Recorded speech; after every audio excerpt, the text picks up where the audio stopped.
E aí pessoal, tudo certinho com vocês? Bom, hoje eu trouxe mais uma aulinha para a gente ficar mais familiarizado, conhecer um pouquinho mais do assunto climatologia. E já antes de começar eu quero avisar uma coisa. Eu ia juntar nessa aula duas coisas. Ia falar sobre os fenômenos climáticos que nós temos, sobre as mudanças climáticas que o planeta está passando, e falar sobre os problemas climáticos, as questões climáticas urbanas, né? Os problemas climáticos que se manifestam nas cidades. Eu resolvi separar a parte de questões climáticas urbanas, botar num vídeo à parte, porque senão ia ficar muito longo, beleza? Então vocês podem ver, inclusive se vocês estão acompanhando, dando uma olhada, o Bruno ele colocou tudo junto, eu vi já como é que ele fez tudo junto. Eu imaginei que pro meu vídeo ia ficar um pouquinho longo, porque eu gosto de falar, né? Então fica um pouquinho mais estendido. Então eu achei melhor separar. Então se vocês começarem a perceber que está começando a abrir uma distância entre o Bruno e eu, é por causa disso. Eu estou separando algumas aulas. Não é a primeira vez que faço isso, eu separo em dois conteúdos. Ok? Então, sem mais delongas, nós vamos falar sobre fenômenos e mudanças climáticas na aula de hoje. Como sempre, aqui embaixo, pessoal, na descrição do vídeo, você encontra marcações de tempo sobre todos os tópicos da aula. Então, se você está querendo dar uma revisada para dar aquela estudada rápida só sobre um assunto que você perdeu ou você não entendeu muito bem, você pode ir ali direto, não precisa ficar procurando na barrinha aqui do YouTube não. É só você ir aqui direto na descrição que você vai achar o tópico que você precisa, o tópico que você está procurando, já linkado, já marcado. Beleza? Então, sem mais delongas, vamos começar aí a falar sobre os fenômenos climáticos. O que são fenômenos climáticos, portanto? Fenômenos climáticos são fenômenos que fazem parte da dinâmica climática da Terra. O que eu estou chamando hoje de fenômenos climáticos, pessoal, são coisas que acontecem naturalmente no nosso planeta, né? A gente às vezes está acostumado a ouvir falar de certas coisas com um tom pejorativo, com um tom negativo, mas a gente tem que ter em mente que esses fenômenos climáticos que acontecem no nosso planeta, eles são naturais e muitas vezes essenciais, necessários à vida no nosso planeta. Sem eles, a gente ia ter um planeta completamente hostil, completamente impossível de se ter vida aqui, ok?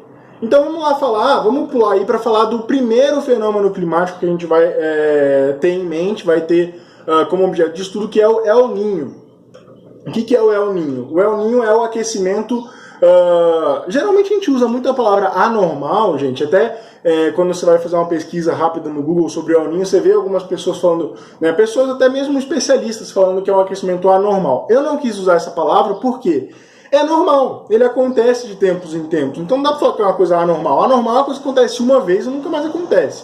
O El Niño a gente já pode falar que é um aquecimento normal que acontece das águas do Pacífico. Elas geralmente obedecem uma dinâmica de temperatura que a gente vai ver daqui a pouquinho, quando a gente for falar de circulação de Walker. Elas obedecem uma dinâmica onde aqui na costa da América do Sul, as águas do Pacífico elas são mais frias. Quando o El Niño está agindo, essas águas elas vão ser mais quentes, elas vão acabar se esquentando, beleza? A causa exata disso é incerta, né? A gente sabe que o que acaba fazendo com que essa água fique mais quente é a diminuição da frequência dos ventos alísios, da intensidade, na verdade, dos ventos alísios, né? A gente vai ver daqui a pouquinho com mais detalhes que a água que tem aqui tem a costa da América do Sul. Essa água aqui, que é quente, né, aquecida pelo sol e tudo mais, ela está na rota dos ventos alísios, que vão acabar levando ela para longe. Então essa água quente vai embora, sobra aqui unicamente a água fria que tinha embaixo. Então a água fria sobe, esquenta, é elevada. Sobe, esquenta, é elevada. Então acaba que a água aqui na costa da América do Sul fica fria. Aí quando a gente tem o El Niño, acontece que esses ventos que levavam essa água quente para longe, eles não atuam com tanta intensidade mais. Eles não ficam parados, mas eles estão menos fortes, menos frequentes do que geralmente, do que na maioria do tempo. Então essa água quente que deveria ser levada embora acaba ficando parada ali. Então a gente fala que essa água acabou aquecendo, é o aquecimento das águas do Pacífico. Então a gente não sabe o que causa essa diminuição na intensidade dos ventos, beleza? Então essa causa está um pouco incerta, ainda os cientistas estão quebrando a cabeça para descobrir o porquê que isso acontece ainda. E qual que é a periodicidade? Isso acontece de quanto tempo? Eu já falei que eu não gosto de chamar o El Niño de um fenômeno anormal, porque ele acontece de tempos em tempos. E o que são tempos em tempos? Bom, ele não tem uma periodicidade bem definida, certa? Ele acontece entre 2 e 7 anos ali. Acontecer um daqui a 2 ou daqui a 7 anos, pode parecer brincadeira, né, gente? 2 e 7 anos é mais do que 1/3 de diferença entre o menor e o maior a maior periodicidade, mas é só para ilustrar também o quão pouco a gente sabe sobre esse fenômeno. A gente sabe que ele acontece ali entre 2 e 7 anos, entre um e outro, mas a gente não sabe precisar muito bem isso. Então essa é a periodicidade. Então o que acontece é que a água quente acaba não se deslocando como normalmente, como geralmente ela faz, e deixando só água fria ali no local, beleza? O que o El Niño acaba acarretando para o nosso país, para o clima do nosso país? A gente vai ver com mais detalhes o porquê disso agora, mas por enquanto, galerinha, entendam que quando a gente tem o El Niño rolando, o El Niño em ação, no Brasil a gente vai ter secas mais fortes na região norte e nordeste, e a região sul e sudeste vai experimentar um aumento na quantidade de chuvas. Beleza? Então, enquanto o norte e nordeste do país vai estar experimentando um período mais seco, o sul e o sudeste vai estar experimentando um período de mais chuvas, e aí a gente vai ter mais enchentes e tudo mais. Ok? Pessoal, para falar um pouquinho agora sobre a circulação de Walker, eu quis trazer a circulação de Walker depois do El Niño, porque o El Niño é importante para a gente entender como funciona essa circulação. Ela ocorre no Oceano Pacífico, né? E eu coloquei aí 2 imagens, tá, pessoal? Na verdade, eu no vídeo vou colocar as imagens uma de cada vez, para a gente entender mais facilmente. Então, você está vendo aqui esse vídeo, você está vendo provavelmente aqui agora a imagem que representa a circulação de Walker em períodos normais. Em períodos normais, pessoal, a água ali perto da costa da América, né, perto da costa da América do Sul, principalmente, do Pacífico, ela fica mais fria. Por que ela fica mais fria? Como eu já falei, os ventos alísios, lembra os ventos alísios que vão em direção ao Equador? Eles não são retinhos, eles não vão assim, né, em 90 graus. Eles têm uma curvatura. Essa curvatura faz com que eles não levem essa água só em direção ao Equador, mas levem essa água para longe da América do Sul. Levando essa água para longe da América do Sul, o que vai sobrar ali no Oceano da América do Sul, obviamente não vai ficar vazio, não vai virar um deserto, a água que estava no fundo do oceano, aquela água fria que estava no fundo do oceano, ela vai subir num fenômeno que a gente chama de ressurgência. Importante a palavra, galerinha. Ressurgência das águas frias. Então essa água fria vai subir. Por que essa água está fria? Porque ela não estava tomando sol. A água mais superficial, mais alta ali, era a água que estava mais exposta ao sol, então era a água que acabava esquentando mais. A água que não estava exposta ao sol, estava mais fria lá no fundo, ela vai ressurgir, vai sofrer a ressurgência, que é subir. Beleza?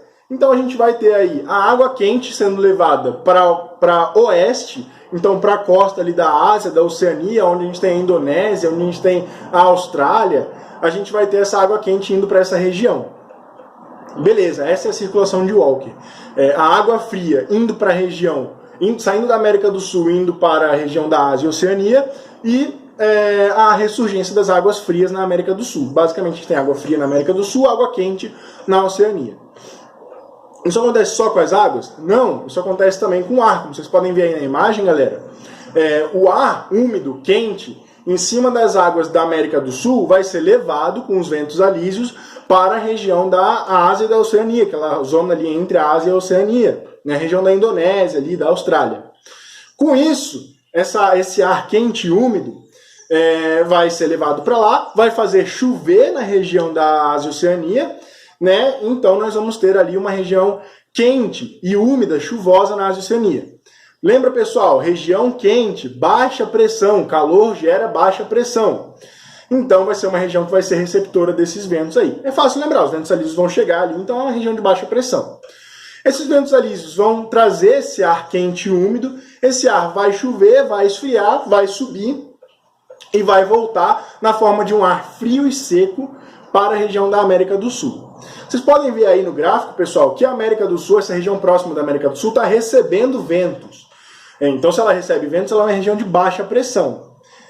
Além de ela ser uma região de baixa pressão, galera, ela vai ser uma região de difícil formação de nuvens. Por que vai ser difícil a formação de nuvens? O professor está falando de uma região próxima do oceano, não vai ser uma região úmida? Primeiro, as nuvens que vão se formar vão fazer parte daquela massa quente e úmida que vai ser enviada lá para a Ásia e a Oceania. Então as nuvens que se formam nessa região não vão ficar aqui. E a formação de nuvens mais próximas à costa ali do Chile, mais próximas à costa ali do Equador, na América do Sul, ela vai ser muito dificultada, né? A formação das nuvens que iriam fazer chover naquela região. Por que vai ser muito dificultada? por uma questão física muito simples. Física, não física de cálculos, a física mesmo, as coisas agindo, interagindo entre si. O ar ali está descendo, pessoal. Para a nuvem se formar, o ar precisa levar a água para cima. Se tem uma coluna de ar fazendo força para baixo naquela região, uma alta pressão fazendo força para baixo, o ar úmido, né, o vapor de água não vai conseguir subir para formar as nuvens lá em cima. Então, muito simples, não vamos ter uma região mais seca aqui na América do Sul. Só que isso era uma situação normal, galera. A circulação de Walker em anos onde nós não temos o El Niño participando aí. Quando o El Niño participa, e aí eu mudo a imagem aqui magicamente que está cobrindo o meu rosto, para a imagem na circulação de Walker em anos de El Niño. Então, o que era uma célula de circulação de ar bem simples, onde o ar quente e úmido saía da América do Sul, ia até a Ásia e Oceania, subia frio e seco, voltava para a América do Sul, descia e fazia essa circulação, agora ela se forma em duas células diferentes. Por quê? O Oceano Pacífico inteiro está aquecido, inteiro está quente. Né? Os ventos alísios não estão mais movendo a água quente de um lado para o outro e fazendo com que uma área fique mais fria. Está todo ele aquecido. Então o Oceano Pacífico acaba virando inteiro uma área de baixa pressão e emissora de ventos. Então esses ventos vão se espalhar tanto para a Ásia e Oceania para o oeste, quanto para a América do Sul para leste. Com esses ventos sendo levados para essas regiões, essas regiões vão virar regiões de baixa pressão, com os ventos fazendo pressão nelas, pressão para baixo, as colunas de vento fazendo pressão para baixo, ou seja, dificultando a formação de nuvens. Presta atenção no mapa aí. Onde que esses ventos, onde que essa circulação vai formar alta pressão aqui no Brasil, aqui na América do Sul? Justamente na região do norte da América do Sul. O norte do Brasil e o nordeste do Brasil. Então ali nós vamos ter a dificuldade da formação de nuvens. E mais, esse vento que vem por cima e desce aqui no Brasil é um vento frio e seco. Ou seja, é um vento que não traz nuvens. Por isso a região vai ser mais seca. A umidade que vai ter ali da floresta amazônica, por exemplo, vai ser levada em direção ao oceano. Então, ali na região de baixa pressão do oceano, na região mais aquecida do oceano, os ventos vão se convergir. Então, a zona de convergência dos ventos ali, dos ventos úmidos, inclusive, e vai chover muito no meio do oceano. Enquanto isso, no continente, vai acontecer uma falta de chuvas. Pelo mesmo motivo, no Brasil, né, uma microdinâmica brasileira, nós vamos ter uma alta pressão lá no norte. O sul automaticamente vai ser uma baixa pressão, comparado ao norte. Se o sul vai ser uma baixa pressão, vai se organizar uma dinâmica de circulação atmosférica onde o sul recebe os ventos úmidos do norte, fazendo com que chova mais no sul e sudeste. Beleza, pessoal? Por isso que o El Niño faz chover mais no sul e sudeste brasileiro e chover menos no norte e nordeste brasileiro. Show? Galerinha, rapidinho, só para complementar, o El Niño tem esse nome porque ele foi observado pela primeira vez por alguns pescadores no Peru, beleza? Você pode pensar, nossa, o que os pescadores observaram do El Niño e tudo mais? Quando essa água ressurge, essa água fria ressurge, ela traz muita matéria orgânica. Essa água fria da circulação de Walker em anos normais, ela sobe, ela traz muita matéria orgânica, muitos peixes. E por isso, aquela área ali da costa da América do Sul, costa pacífica da América do Sul, ela vira uma região muito boa para pesca. Os pescadores têm muita produtividade naquela região. Está cheia de nutrientes, os nutrientes atraem peixes, então é uma festa. Nos anos de El Niño, essa água não ressurge tanto. Como essa água não ressurge tanto, ela não traz tantos nutrientes, então ela traz mais dificuldades para os pescadores. Então a primeira vez que o El Niño foi observado foi justamente por pescadores que perceberam que não estava rolando aquele ressurgimento que eles estavam acostumados nas águas frias que subiam. Como era uma época próxima do final do ano, do Natal ali, o nome que foi dado ali pelos estudiosos sul-americanos foi de O Menino, em homenagem à chegada do menino Jesus, né, que o Natal comemora, e a chegada desse fenômeno também que veio nessa época, desse fenômeno do aquecimento das águas. Então eles deram o nome de El Niño, em espanhol, o menino, em homenagem ao menino Jesus. Só que depois a gente começou a perceber que de tempos em tempos ocorre o fenômeno contrário do El Niño, que é o resfriamento das águas do Pacífico, justamente porque os ventos alísios ficam mais fortes que o normal.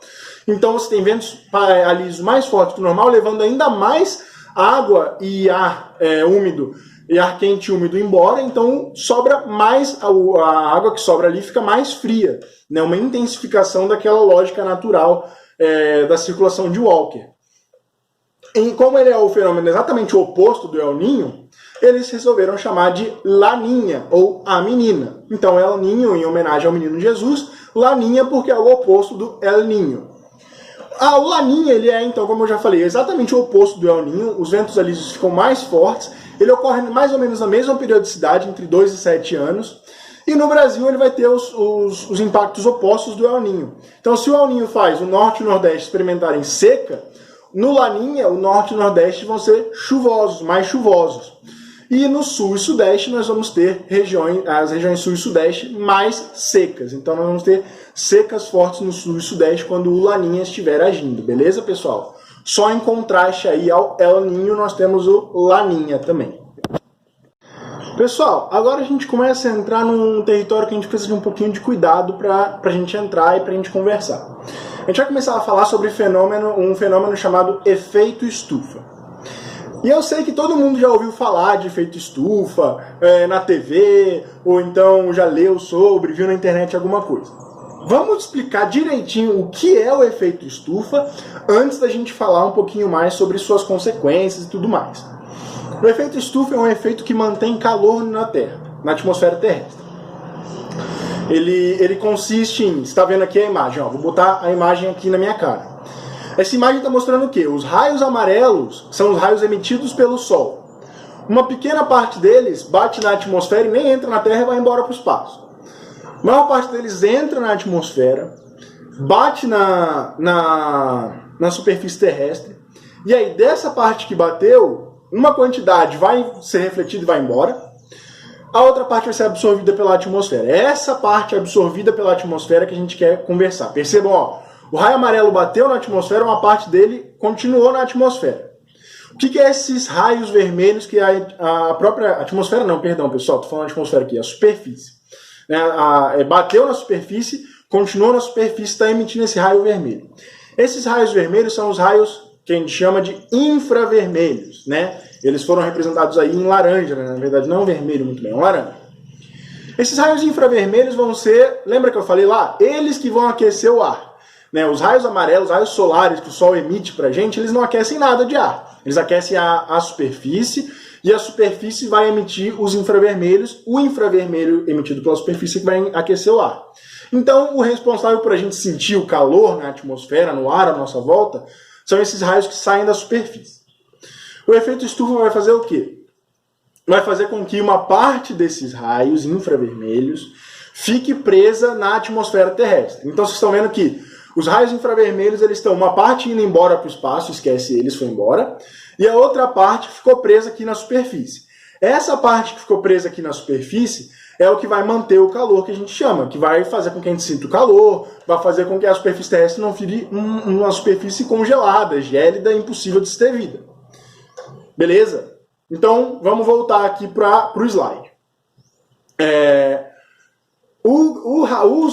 O efeito estufa, ele é fundamental à vida na Terra. A temperatura média do planeta Terra como um todo gira ali em torno de 14,5, 15 graus Celsius. Beleza? Por mais que, nesse momento, pelo menos, está um calor desgraçado, né, aqui no estado de São Paulo. Mas no planeta como um todo, ao longo de todo o ano, a temperatura média é de 15 graus Celsius, mais ou menos. Isso só é possível por causa do efeito estufa. Sem o efeito estufa, o planeta Terra ia ser congelado, não ia dar para ter vida aqui, beleza? Quais são esses gases que acabam retendo esse calor na atmosfera? O gás carbônico, CO2, que tem na atmosfera naturalmente. O metano, CH4, que também tem um pouco na atmosfera naturalmente. Os clorofluorcarbonetos, que aí já é mais complicado a gente ver na atmosfera naturalmente. E o óxido nitroso, beleza? Pessoal, o efeito estufa, então, é natural, completamente natural e necessário para a vida na Terra. Não saiam por aí falando que precisamos acabar com o efeito estufa. Se a gente acabar com o efeito estufa, a gente morre congelado, beleza? Não confundam as coisas. Então vamos falar agora um pouquinho sobre o lado negativo, as mudanças climáticas, beleza? Vamos lá. Pessoal, mudança climática, mais especificamente o aquecimento global. Aquecimento global é um termo que ainda é usado, inclusive pelos vestibulares, mas ele é um termo que tá ficando um pouco, não é mais tão moderno assim, porque ele não é tão preciso quanto falar mudanças climáticas. Mas vamos lá. Em que consiste o aquecimento global? O aquecimento global é o aumento da temperatura média do planeta. Então aquela temperatura média que era 14,5, 15% atualmente, pelo menos, né? Pode chegar a 16, 17 graus Celsius, o que é muito perigoso. Não parece muito, mas é. O aquecimento global, ou a mudança climática, ela é uma intensificação do efeito estufa.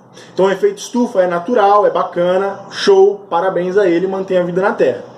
Quando a gente intensifica ele, faz ele de uma maneira exagerada, aí a gente tem um problema, que é o aumento da temperatura do planeta. Que aí tem a ação humana como fator principal. O humano emite gases do efeito estufa, como o CO2, como o óxido nitroso, os clorofluorcarbonetos, na indústria, queimando ali combustíveis nas chaminés e tudo mais. Os veículos, aí eu não estou só falando de carro, pessoal, aviões poluem absurdamente muito. Navios que são à base de óleos, de combustíveis fósseis ou mesmo biodiesel, nós temos aí um grande emissor de gases do efeito estufa. Quando você tem queimadas, nós temos o exemplo das queimadas no Pantanal, as queimadas na Amazônia. A queimada, a reação de combustão do fogo, ela libera naturalmente CO2, o gás carbônico. Então, se você aumenta os incêndios, se tem mais incêndios, mais queimadas, você tem mais gases do efeito estufa na atmosfera. A agropecuária pode parecer besta, pessoal, mas vaca solta gases como metano. Não estou falando que tem que matar todas as vacas, não estou falando isso, mas estou falando que a criação de gado em larga escala pode ser um problema. Professor, você quer que todo mundo pare de comer carne? Eu seria um hipócrita se eu falasse isso, porque eu mesmo, no almoço, antes de gravar essa aula, comi carne. Eu não fico sem comer carne, eu não sou uma pessoa que não come carne, eu como. Mas eu acho que é importante talvez a gente rever o consumo, comer menos, para que se tenha menos gado e menos emissão de metano. Por que a agropecuária também atinge o efeito estufa? Porque a gente corta as árvores que pegam o CO2 e transformam em oxigênio. Se a gente tem menos árvores transformando o CO2 em oxigênio, a gente tem mais CO2 na atmosfera. Então, tudo isso, gente, são fatores que intensificam o efeito estufa e acabam causando o que a gente chama de mudança climática, beleza? E aí, o que acontece? Quais são as consequências dessa mudança climática? Eu vou sentir mais calor? Não necessariamente, inclusive, mas também não só isso. A gente vai ter alteração nos fluxos dos ventos. Então, algumas regiões, você tem aumento da temperatura média do planeta. Algumas regiões vão aumentar muito a temperatura e vão virar regiões de baixa pressão novas. Ou vão diminuir mais ainda a pressão dessas regiões. Então, elas vão receber mais ventos. Os ventos que muitas vezes estavam indo para uma região vai acabar indo para outra. Então vai mudar o fluxo das massas de ar e o fluxo dos ventos.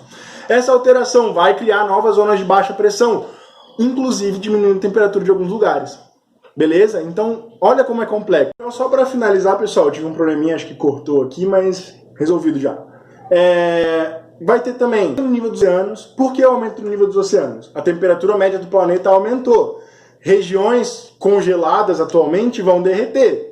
Esse gelo que estava lá quietão na dele vai adicionar, vai cair essa água derretida nos oceanos, ou seja, aumentar o nível dos oceanos, o que pode invadir cidades litorâneas. Então o oceano pode inundar cidades inteiras pelo planeta.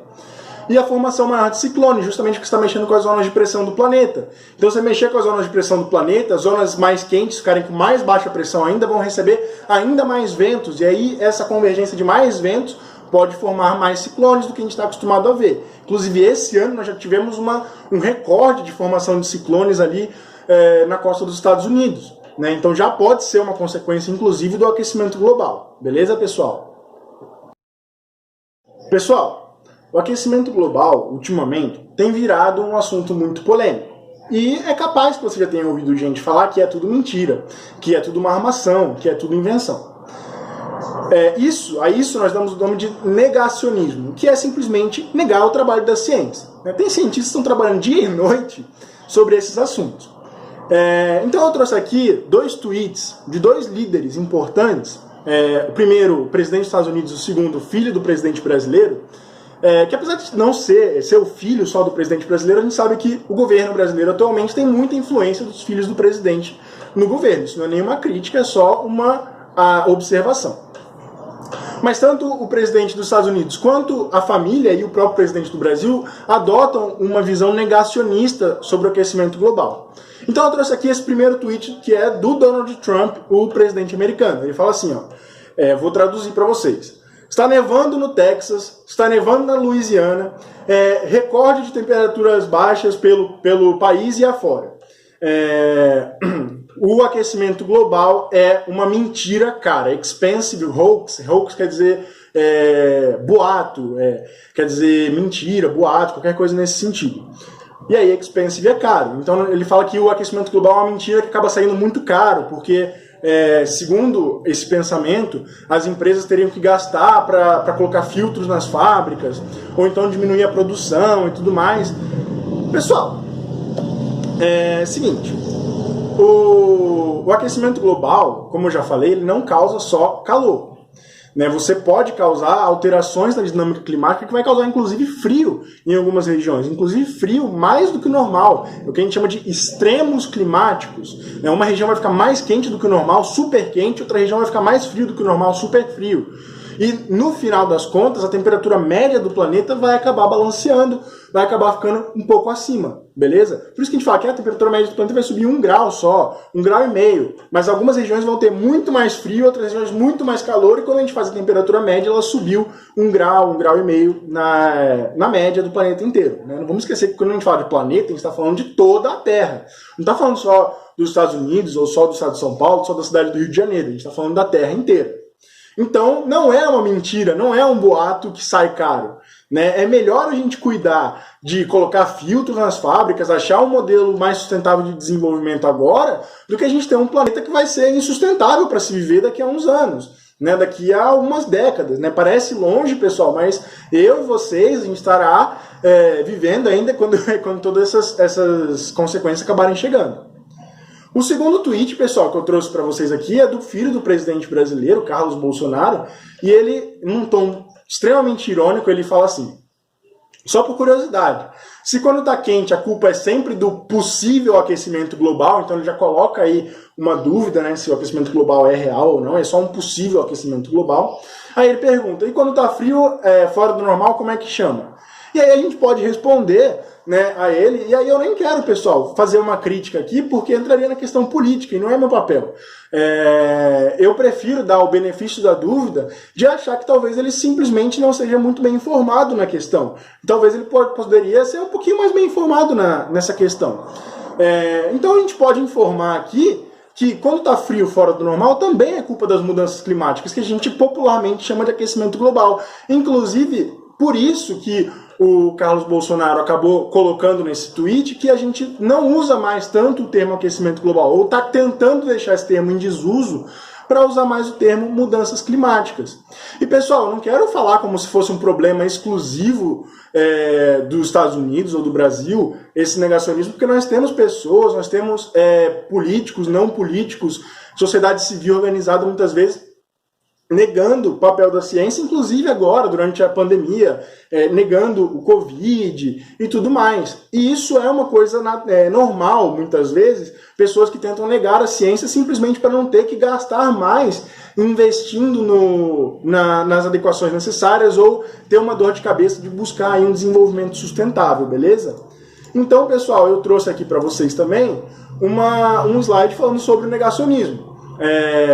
Então, primeiro tópico que eu queria falar com vocês, não é que o aquecimento global vai gerar calor absurdo que em todo lugar vai estar quente, ele vai gerar extremos climáticos, então vai ter lugares que vai estar frio fora do normal também. O aumento da temperatura não é uma coisa que a gente está percebendo nos últimos 5 anos, 10 anos. Quando se faz a medição histórica, desde o início da industrialização lá na Revolução Industrial na Inglaterra, a gente já consegue perceber um aumento da temperatura média global.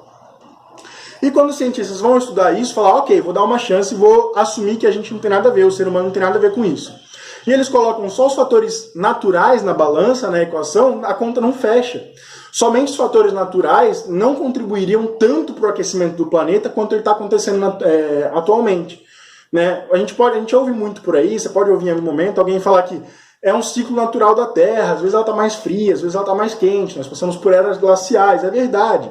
Quem assistiu aí o filme Era do Gelo, é mais ou menos isso, a Terra já passou por um tempo onde era tudo muito mais frio, a temperatura média era muito menor.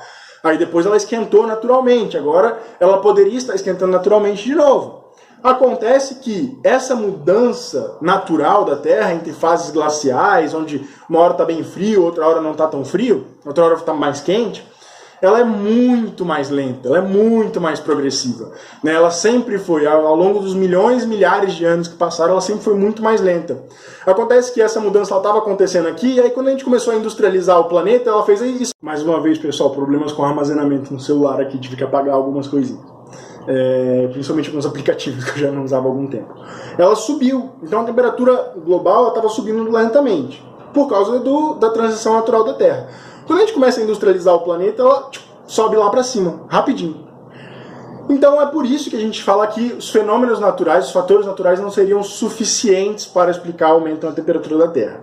Isso é um consenso científico, beleza? A comunidade internacional científica meio que é ponto pacífico para ela de que a temperatura na Terra está aumentando por conta da ação humana. E eu trouxe dois gráficos para vocês, pessoal. O primeiro é o tanto de gelo que tem no Polo Norte, né, no Círculo Polar Ártico. A linha preta, ela mostra a quantidade de gelo absoluta que tem, então ela varia mais, ela faz uns picos mais altos, mais baixos. Mas a linha azul é a média durante o tempo. E vocês podem perceber que mesmo a linha preta subindo e descendo às vezes, tendo aí uns picos maiores, uns picos menores, a média está diminuindo, ou seja, cada vez tem menos gelo no Ártico. Ou seja, o derretimento das calotas polares já é uma realidade. E do outro lado, para complementar essa informação, nós temos um aumento na temperatura. Então vocês podem ver que a linha vermelha é a média de 5 anos, a linha preta é a média anual. Então a linha preta, por ser menor o tempo, ela vai oscilar mais. A cada ano ela muda um pouquinho mais. A linha vermelha ela é um pouquinho mais reta. Mas vocês percebem que as duas linhas elas sobem juntas. E vocês podem perceber também que pela subida dessas linhas a tendência é só subir mais, é só piorar. Então não é uma mentira. O planeta está aquecendo de verdade. E todas as evidências, todos os indícios apontam para que a culpa é nossa, sim. A culpa é da emissão de CO2, a culpa é da emissão de outros gases do efeito estufa que nós fazemos na atmosfera. Então a gente precisa mudar isso. Não quer dizer parar de produzir em fábrica, não quer dizer parar de andar de carro. Quer dizer, talvez, produzir carros que poluam menos. Quer dizer, talvez, buscar combustíveis alternativos. Por que não investir mais em energia solar? Por que não investir mais em energia eólica? Que são energias mais limpas no caso, né? As duas são energias limpas. O sol, gente, o vento você pode falar que, dependendo do lugar onde você vive, o pico de ventos vai ser muito diferente, não é confiável. Mas o sol tá aí, galera. O sol tá aí o tempo inteiro. Regiões que produzem mais poderiam negociar a sua energia com regiões que produzem menos. Enfim. E mesmo assim, se a gente pegasse as regiões onde pode se produzir energia eólica e energia solar em abundância, e nessas regiões a gente diminuísse o consumo de energia à base de combustíveis fósseis, a gente já ia ter aí um grande saldo positivo, tá?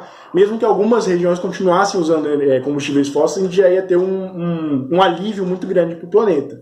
Então a gente precisa ter esse foco, galera, de pensar fora da caixa, né? Não pensar que, não, é tudo uma mentira, a gente pode continuar vivendo a nossa vida normal. É um problema real, e é um problema que a gente ainda pode reverter.